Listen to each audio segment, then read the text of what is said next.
Oi pessoal, tudo bem? Como é que vai? Pessoal do YouTube aí, eu vou trazer mais um trechinho aqui de uma aula para vocês, continuando uma aula que eu já estava fazendo aqui sobre o fogo das estrelas, toda essa parte ritualística do sangue, que não é sacrifício de sangue, é uma outra coisa que se fazia no passado, as diferenças entre Enlil, Javé e Enki. Então vou trazer tudo isso aqui de uma forma interessante para a gente ir juntando um pouquinho mais esse grande quebra-cabeças da nossa história antiga, né? Espero que vocês gostem da aula. Compartilhem, comentem aqui. Só venho agradecer também os comentários das aulas anteriores, têm sido muito positivos, as pessoas estão sempre elogiando bastante e sendo participativas, né, de uma forma construtiva. Isso é muito bonito, muito legal. Agradecer, né, por todos vocês pelo incentivo e pelos comentários de carinho que têm feito. Então, eu vou seguir aqui com a aula, vou abrir os slides para vocês, espero que você goste. Vamos lá. Perfeito, pessoal. Já estamos aqui com a apresentação. O código da pineal, né? Uma jornada do hormônio ao ouro dos deuses. Aqui a gente vai fazer as correlações com todo aquele trabalho que a gente já tinha iniciado, falando sobre o sangue das deusas, né? O sangue menstrual, ali todos aqueles rituais que se faziam, e conexão com a glândula pineal agora e o próprio ouro monatômico, o famoso ouro monatômico que é tão falado. Então aqui vamos começar pela pineal em si, né? A gente tem o símbolo da própria pinha aqui, que é o símbolo da pineal, e a pinha fechada simboliza justamente esse fechamento da pineal para as outras realidades, para o olho, o terceiro olho, né? E a pinha aberta, desabrochada, é esse desabrochamento do terceiro olho e da visão superior que acontece, tá? A glândula pineal está bem no centro do cérebro, tem a hipófise e a pineal, elas estão uma bem pertinho da outra. O trabalho noturno do nosso cérebro. No centro do cérebro reside uma glândula do tamanho de um grão de arroz, a pineal. Em 1968, cientistas isolaram sua secreção principal, que é a melatonina. O nome vem do grego melos, negro, e tossos, trabalho, pois é o hormônio da escuridão produzido apenas na ausência da luz. A melatonina é o principal hormônio produzido e excretado pela glândula pineal. Ela só é produzida durante o sono, né, durante a noite, durante o sono, tem que estar à noite e tem que estar dormindo para ela ser produzida. E o nome vem desse trabalhador noturno, justamente por causa disso aí, né? É interessante observar as correlações aqui, né? A melatonina é produzida na glândula pineal, e como é que a glândula pineal sabe que é dia ou que é noite? A glândula pineal, ela tem células retilíneas, que são as mesmas células que compõem o nosso olho, que são células que são sensíveis aos fótons, à luz, né? Então elas captam esses fótons, essa luz, e decodifica os nossos olhos, né?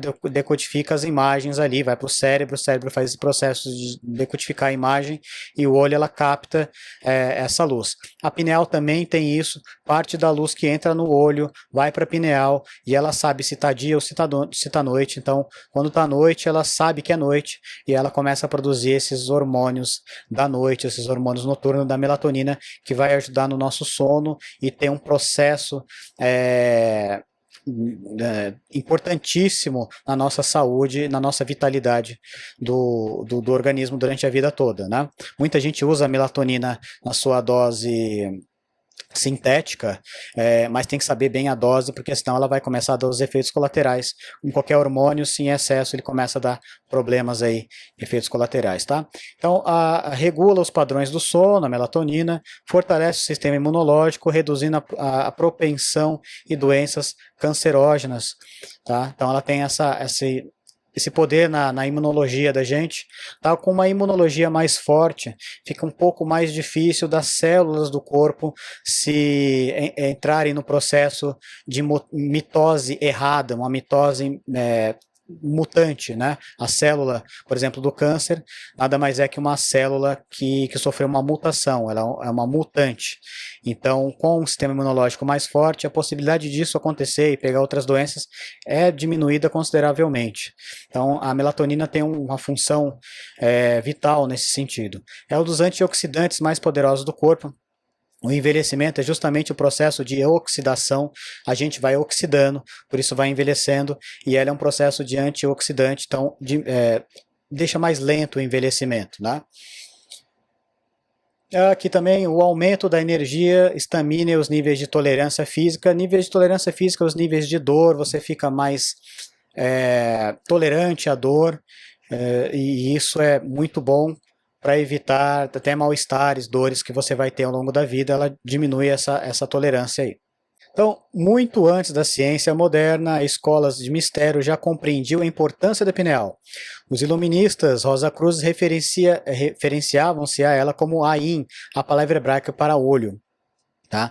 Então aqui já a parte dos iluministas, que já é mais próximo do nosso tempo, mas os antigos, aí, os egípcios, né, os sumérios, já tinham conhecimento da glândula pineal. Isso, na verdade, é um conhecimento das escolas iniciáticas do mundo inteiro. E é interessante observar que eles sabiam que a glândula pineal era um terceiro olho, né? Hoje a gente sabe que ela tem células retilíneas e que sabe se é dia ou se é de noite, ela interage com o sol, né? Sabe quando é dia e quando é noite. É interessante os antigos já saberem disso. Então mostra que eles, de alguma forma intuitiva, ou mesmo resquícios de conhecimento de tecnologia antiga que chegaram para eles através de tradições orais, dizendo que a pineal, essa parte do cérebro tão pequenininha lá dentro, tem capacidades do olho, né? Então se transformou no terceiro olho, o olho que enxerga o que ninguém enxerga, né? A glândula pineal produz aí a melatonina, esse trabalhador noturno, né? Que é ver o que os outros não vê, o que está escuro para você, a glândula pineal enxerga. Então, basicamente isso, uma referência simbólica dela de ver além, de ver através do escuro, onde os olhos humanos normais não conseguem enxergar, tá? Então, o conhecimento mais elevado era chamado de Dhat, que deu origem à palavra morte em inglês, né? Simbolizando a passagem para um estado superior de consciência. Então, continuando isso que eu estava falando, dessa referência simbólica da pineal, de enxergar além do mundo. Então, você precisa passar pela morte, você precisa sair da vida física para conseguir ver o plano espiritual. Porém, com a glândula da pineal aberta, enxergando o terceiro olho aberto, você tem acesso ao mundo dos mortos, a esse mundo extrasensorial. Então, a palavra morte vem daí, porque você tem acesso a esse ambiente aí de extrasensorial, de percepção, né?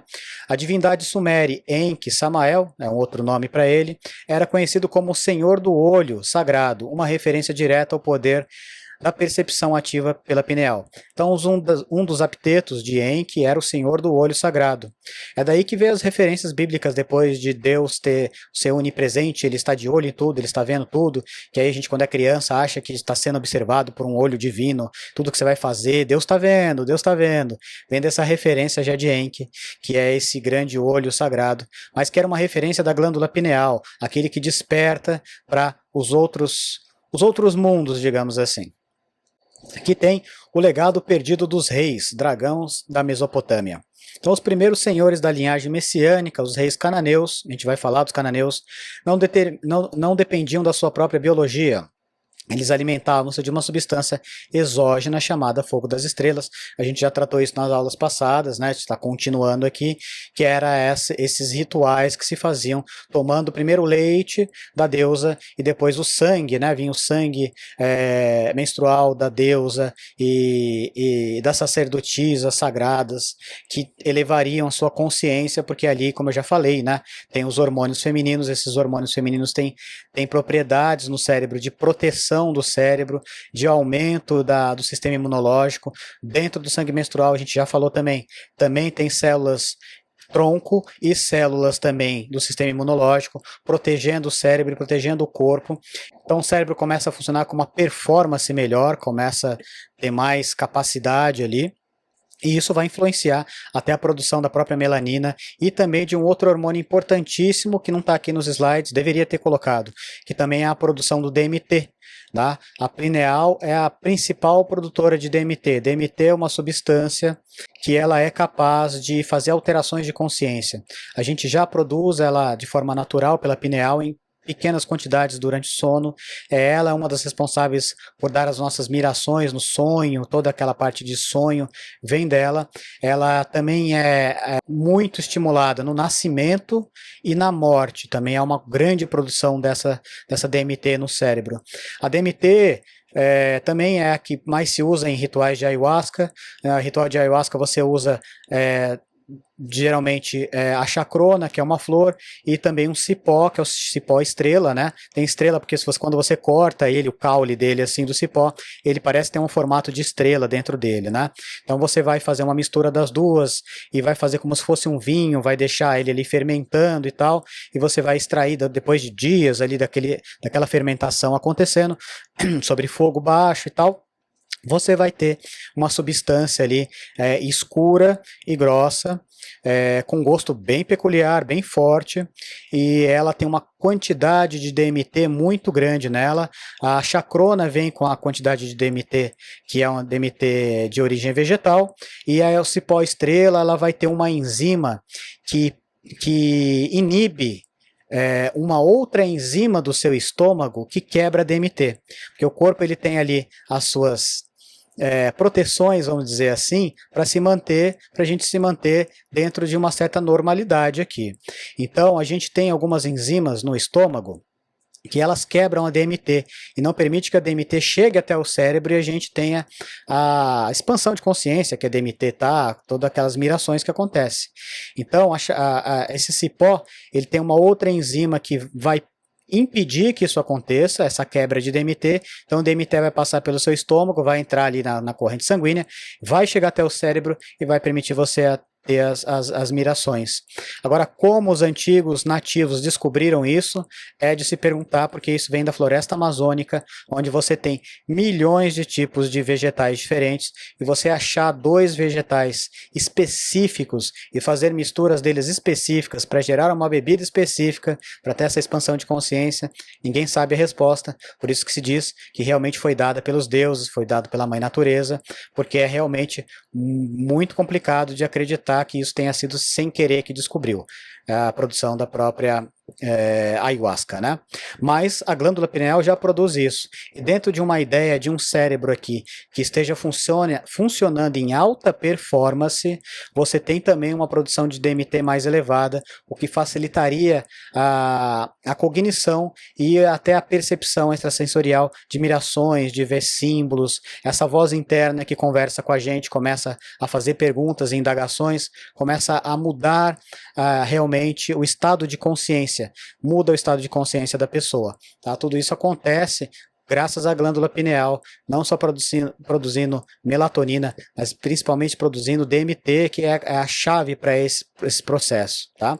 Então, efeitos da digestão, da ingestão do fogo das estrelas, que era todo esse hormônio que vinha junto no sangue sagrado da deusa, né, das sacerdotisas. Então você tinha um aumento drasticamente da percepção da consciência e a intuição, tornando-se os mestres da sabedoria por todo esse mecanismo que eu acabei de explicar. E a longevidade extraordinária, né, reforçava o sistema imunológico e possuía propriedades anti-envelhecimentos, permitindo vidas de 500, 600 até 900 anos, como relatam os textos antigos. Bom, reforça o sistema imunológico, sim, e pode possuir propriedades anti-envelhecimentos, sim, com certeza, permitindo até antioxidantes e não permitindo envelhecer. Mas essa longevidade extraordinária que a gente vê aqui, de 500, 600, 950 anos, isso aí provavelmente não é a melatonina que causou e nem a DMT. Isso aí é um outro processo químico que a gente vai ver agora nos próximos slides, que poderia ser a chave para entender essa longevidade muito grande. Muitas pessoas, talvez você possa se perguntar aí, poxa, mas será que esses 500, 600, 900 anos, essas idades extremas aí, não tenha sido só uma tradução de uma contagem diferente? Os antigos faziam uma contagem do ano diferente, e aí essa interpretação nossa, errada, acabou dando essas datas, mas talvez não tenha sido esses anos. Não, isso não aconteceu. A gente sabe que os antigos mesopotâmios, sumérios, egípcios, eles usavam 2 tipos de calendário, o solar e o luno-solar. Esse luno-solar eu já expliquei isso num vídeo que eu fiz com a Maria, falando sobre o número 13, o código do 13. tá no canal dela, tá aqui no meu canal também, do YouTube, onde a gente vai decifrando tudo isso aí, a gente mostra como é que era o calendário deles, usando ali o sistema de calendário luno-solar, e basicamente é o calendário como o nosso, assim, né? Tem algumas diferenças, mas o tempo solar, um ano solar é o mesmo, tá? Porque o ciclo solar não mudou e o ciclo lunar não mudou. Então a contagem é a mesma. Então não foi um erro aqui de interpretação dos calendários. Mas o que levaria então esses seres viverem tanto tempo? A gente vai desvendar isso aqui nos próximos slides. Antes disso, eu trouxe aqui uma coisa interessante para a gente separar as coisas e fazer um entendimento mais claro. Eu trouxe aqui esse deus Moloque. Tá? Que o deus Moloque é uma divindade cananeia associada a sacrifícios, especialmente de crianças, mencionado na Bíblia e frequentemente interpretado como um ídolo com cabeça de touro. Tá? Como um ídolo de cabeça de touro, estudos modernos sugerem que Moloque pode ser uma palavra para um tipo de sacrifício e não um deus específico, mas um nome de um tipo de sacrifício, oferecida a Javé, esse Javé mesmo da Bíblia. Tá? Então a Bíblia condena esses tipos de sacrifício que era feito por humanos, mas é interessante que os cananeus eles faziam esse sacrifício, e esse sacrifício não era exatamente para uma entidade que era o Moloque, né? Mas sim para Jeová, e que Moloque é na verdade um nome apenas para esse sacrifício de crianças em nome de Jeová. Tá? Tanto que na própria Bíblia você tem pistas disso. Tá? Eles tentaram apagar, mas ainda deixaram algumas pistas, onde o próprio Abraão, que é desse período de tempo aqui, da Idade do Bronze, da Era de Touro, ele é desse período, ele tem ali a passagem famosa de que Deus pede para que ele sacrifique o seu próprio filho. Né? E ele vai lá, põe o filho numa mesa cerimonial e pega a faca e ia matar o menino lá. Né? É um sacrifício, né, a Moloque. A Javé, na verdade, Moloque era o nome do sacrifício. E no momento que ele foi matar, apareceu um anjo do Senhor e falou: não faça isso, Deus só estava te testando e tal. E a gente sabe o resto da história que seguiu daí. Ele foi e matou um cordeiro no lugar do filho. Isso é tudo muito simbólico, dizendo que a era do touro, é por isso que Moloque é representado como um touro, porque esse sacrifício feito a Jeová era feito na época do touro, na era de touro, né? Que Abraão era desse período, e que quando Abraão ia sacrificar o filho, e ele sacrificou um cordeiro no lugar, significa que a era de touro, onde esses sacrifícios de crianças eram feitos a Jeová, estavam sendo encerrados, porque agora estava começando a era de Ares, aonde esses sacrifícios estariam sendo encerrados, e agora você estaria fazendo sacrifício a animais, e começava a fazer sacrifício de ovelhas, de animais desse tipo, porque era uma mudança de era, então não se sacrificaria mais ao touro, a era de touro, mas sim agora a nova era de Ares. Tá? Então você tem aí a mitologia astroteológica do assunto, junto com a história mesmo, onde eles queimavam crianças, faziam sacrifícios de criança. E eu estou trazendo isso porque eu quero diferenciar que o sacrifício que se fazia de criança, sacrifício de sangue, não está relacionado com tudo isso que eu estou falando de tomar o sangue da deusa, porque esse sangue da deusa não era feito de um sacrifício, você não matava ela para tomar o sangue. Você usava o sangue menstrual, o sangue da deusa era oferecido para a pessoa, tá? Então era situações diferentes, mas eu trouxe isso porque aqui a gente vê que é os cananeus, então nesse período do tempo você tinha essas duas coisas acontecendo, os rituais para Javé, que era sacrifício na época de touro, na era de touro, e essa chama da estrela, que são sistemas de sangue, que era Enki, era para o deus Enki, eram coisas diferentes aqui, ok? Na Bíblia acaba se misturando tudo.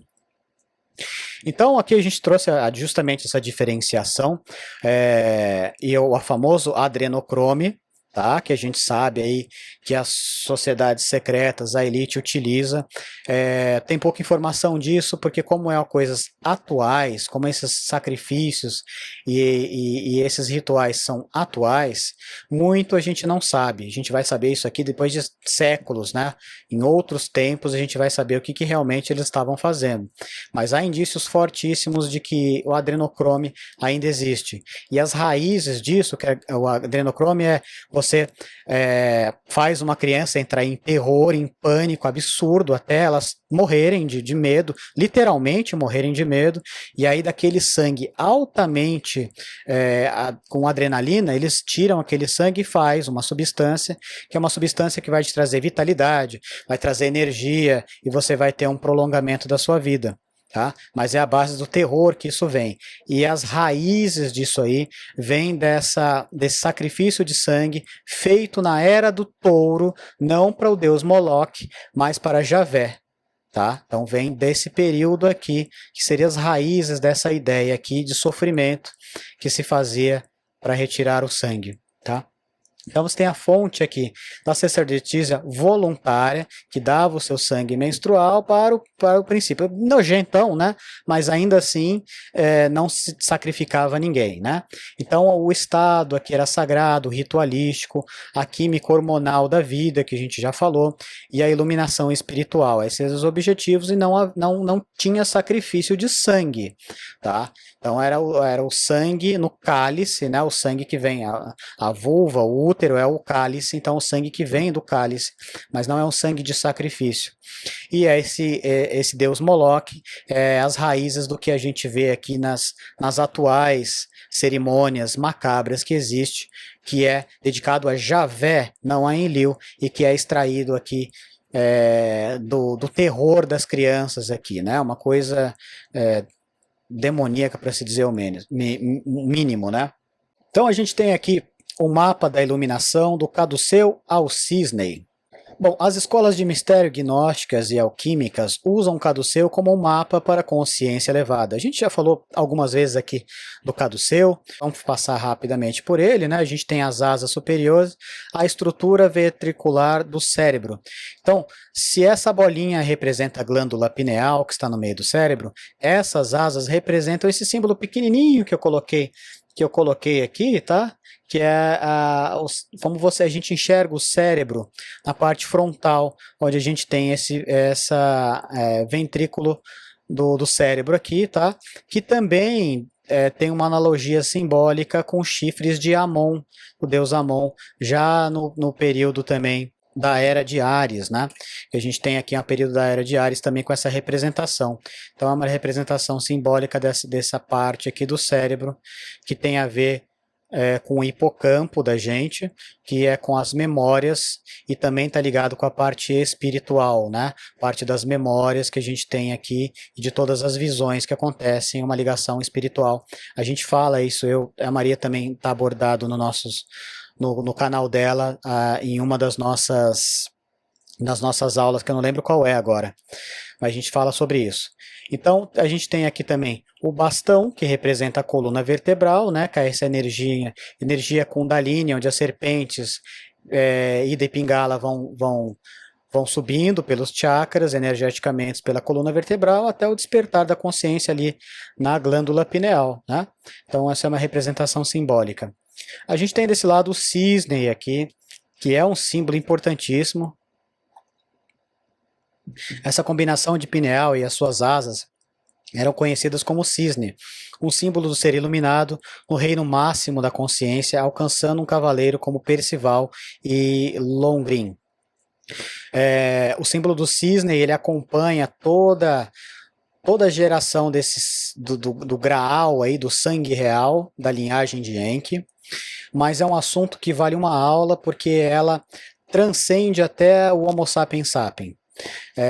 Já foi encontrado em sítios arqueológicos, em camadas profundas, pertencentes a outros hominídeos, não só dos neandertais, mas principalmente dos denisovanos, onde foi encontrado ossos de cisne, alguns para funções práticas dos dias a dias, como a criação de agulhas para costurar roupas, eles faziam costura de roupas. Isso são camadas que estão ali há 50 mil anos, mais ou menos, desses outros hominídeos. E também para rituais simbólicos. Tá? Acredita-se que nesse período do tempo, eles tinham uma visão simbólica do mundo também, e que o cisne, a constelação de cisne, ela estava do lado, ela estava encostado com o ponto central onde a Terra roda.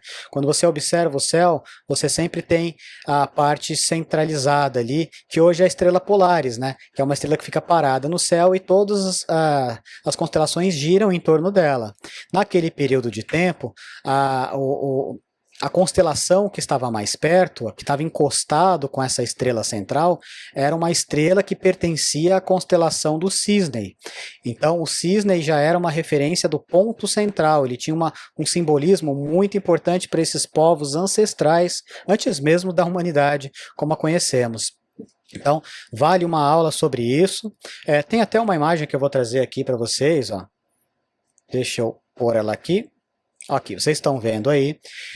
Então, isso aqui é uma imagem bem famosa, inclusive para quem gosta desses assuntos de história e tudo mais, já reconhece que é Göbekli Tepe, né? É uma dos pilares em T, onde tem esse famoso símbolo aqui do abutre segurando uma bola daqui, né? E outros animais aqui que acompanham do lado. Então, uma das interpretações é justamente astros teológica sobre isso, aonde esse abutre, que era o animal da região de Göbekli Tepe, ele seria um símbolo que é o mesmo símbolo do cisne, né? Mesma referência simbólica do cisne, que ele estava ali próximo dessa estrela central, que hoje é a Polaris, mas que na época era uma estrela que participaria, fazia parte dessa constelação de cisne, que aqui é representado como o animal da região aqui, que é o abutre. Então ele estaria aqui e, xamanicamente falando, todo o universo, todas as constelações giram em torno dessa estrela central.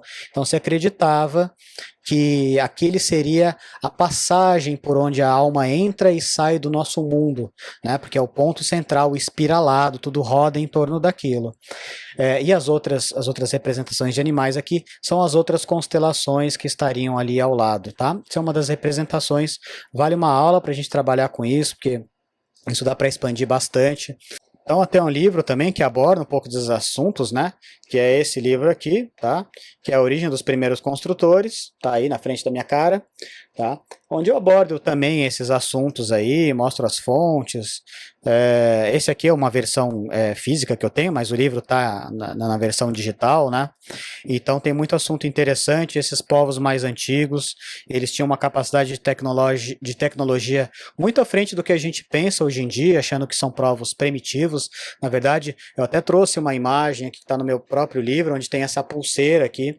Essa é uma pulseira que foi encontrada em um sítio arqueológico que data entre 40 e 50 mil anos, dos denisovanos, onde eles conseguiam fazer perfurações perfeitas nesse tipo de pedra aqui, né? Foi uma pulseira que eles fizeram nessa pedra verde, e conseguiram fazer isso com alta rotação. Eles inventaram alguma ferramenta que tinha uma certa rotação para conseguir fazer esses furos perfeitos, e isso é extraordinário. Além de ter criado, como eu já tinha falado, agulhas, que tem mais de 12, 13 mil anos.